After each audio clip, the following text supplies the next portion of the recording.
So this lecture is going to be based on South Africa, South African history and our politics.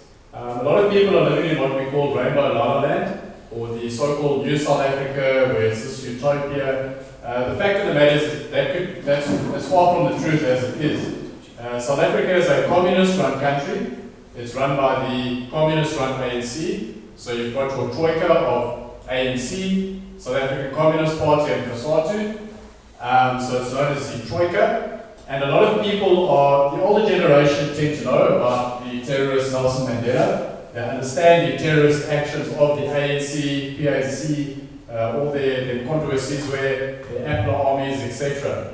But the problem is the young people. And that's why it's important for a young person to stand up and to teach historical facts. Because a lot of people fall over themselves, especially when he was alive, to try and get a picture with him or to shake his hand because he was God of the nation or father of the nation. This was this propaganda that was pushed by the ANC. So the younger generation are pretty much blind when it comes to what happened. And the parents, for I suppose a number of reasons, they don't want to rock the boat. They knew if you grew up during Afrikaner nationalist rules, you knew the ANC was a terrorist party, PAC was a terrorist party, you understood communism, you knew what you were fighting for at the border, etc.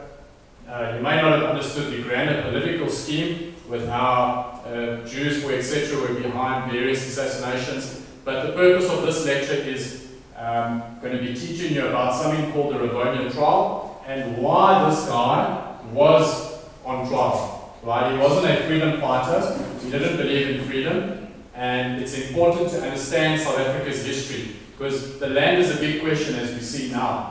We have parties such as Black First, Land First, where they simply want to take all the white of the land. We have EFF, which has obviously been backed by Jews in London, Lord Robin Renwick. If you do your research, you will know who's funding the EFF.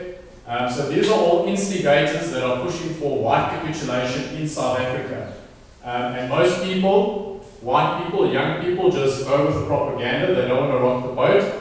They don't want to stand up to the communist ANC. They see it as this megalithic organization which they are too afraid to stand up to. So this book here is called Falsehood, or in English, Genocide. And it's been produced by a guy by the name of Hutton Fourie. So all credits to him. Thank you very much for this booklet.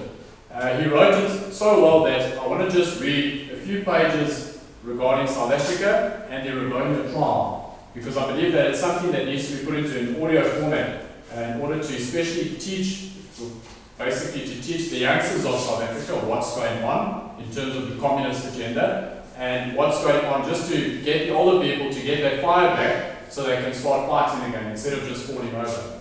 So this is the foreword of the book, and it starts. One of the very clear aims of the South African Communist Party, as laid down in its program of 1962, the road to South African freedom. So notice the buzzwords that communists always use: freedom. They always create problems where no problems actually exist. They use words like freedom fighters to describe terrorists, etc., who set bombs in wimpy bars when you're having a milkshake with your girlfriend, her leg gets blown off and she's stuck for the rest of her life. So people forget their history, what's happened in South Africa. And as they say, one person's freedom fighter is another person's terrorist. So here's a terrorist to me, and that's all there is to it, because I know the history and what's going on. So it said, one of the very clear aims the South African Communist Party has laid down in its program of 1962, called The Road to South African Freedom, was that every piece of land in South Africa should become the people's property. Another buzzword, people.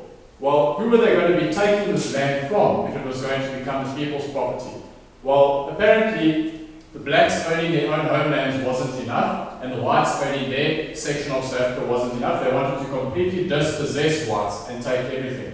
Because communism is not about empowering the people, it's about centralized control, where you have your elites ruling over. And the communists weaponized the blacks against the whites because they're too stupid to realize that they're actually getting used. That's what it comes down to, quite frankly. They don't realize after a full-on communist takeover, they're still going to be peasants on the side of the road, and that they actually couldn't have it better. Apartheid South Africa was the best they ever had it. when you look at the actual stats, their life expectancy, the fact that they own more cars, black South Africans own more cars than the whites in communist Russia did. But they don't teach you this. They didn't teach me this when I was in school. The Transvaal Agricultural Union studies have revealed that a program or strategy of how to drive farmers from their land, and this is white farmers, is already in motion through the intimidation and day-by-day murdering of people who live on farms. In addition, there's a whole series of steps which the government has taken to make farmers' lives difficult. It's a euphemism, obviously. In this regard, we mentioned the proposed taxes on farmland, the government's confiscation of all water resources, and the proposed takeover of all mineral rights. Yes, it is clear. There is a plan and there is a program. The same plan and program has already been the basis for land grabbing in other parts of Africa. In Tanzania, Julius Nyerere succeeded in impoverishing his country with his policy and turned it into a beggar state in a relatively short time. Rwanda did the same thing in Zambia, and in Zimbabwe, Robert Mugabe has demonstrated that a communist is hostage to his own ideology, from which he may not deviate. For the Boer Afrikaner, agricultural land is his origin and his home. To him, land isn't a sign of power anymore, but it is a living area where the language, culture, and the Afrikaner people's own way of life is given stature. It is not the Afrikaner, but rather the communist ideology which is the intruder, just like the khakis. If there is one issue which every Afrikaner Boer should take to heart, is to protect our material heritage. We've been sitting around too long naively believing that it would not happen here. We have to realize it has been planned to happen here. The communists want to take the Afrikaners' material possessions for so-called land reform. At the same time, they want to soften the Afrikaners' souls so that they will not try to resist their downfall. So it's a two-pronged approach. On the one side, you have overt, aggressive government policies of expropriation, cutting of mineral rights, etc. You then have your clandestine ANC, PAC hit squads going out, murdering the whole vulnerable people. You'll note a terrorist will never take on young guys like myself. If you say, okay, let's meet over here, I'll bring 20 of my guys, we'll rock up with our guns, and we'll take on 20 of yours. No one will pitch that, I guarantee you. But wait until an old farming husband and wife come home from church on a Sunday. In the gate, that's when they're going to get you. And it's not just going to be 2 on 2. It'll be 4, 5, 6, 7, 8 on 2. And they're going to torture you, they're going to rape your wife, they're going to rape your wife in front of the husband. So it's all about dehumanizing the whites in South Africa. So on the one side, you've got the open attack and the clandestine attacks. And on the other side, you've got the guilt tripping of whites, especially young whites, by the control of the media. Apartheid. All you hear is apartheid.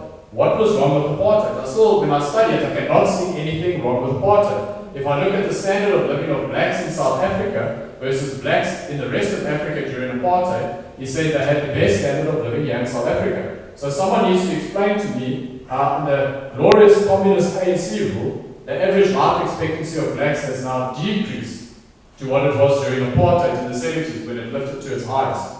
So clearly the facts are not lining up to the communist rhetoric. So it's important to understand that there's a policy in South Africa not to take land for everyone, that's the communist ideology, it's to dispossess whites. This is what it comes down to, it's dispossessing whites, in particular Afrikaner Boers, so it dispossesses them, and it uses a two-pronged approach of guilt tripping, because guilt tripping always stops you from fighting back. When you guilt trip yourself, you stop fighting back, and you stop resisting the overt and covert attacks from the ANC. A lot of people will say things like EFF, one of their policies is to expropriate land with high compensation.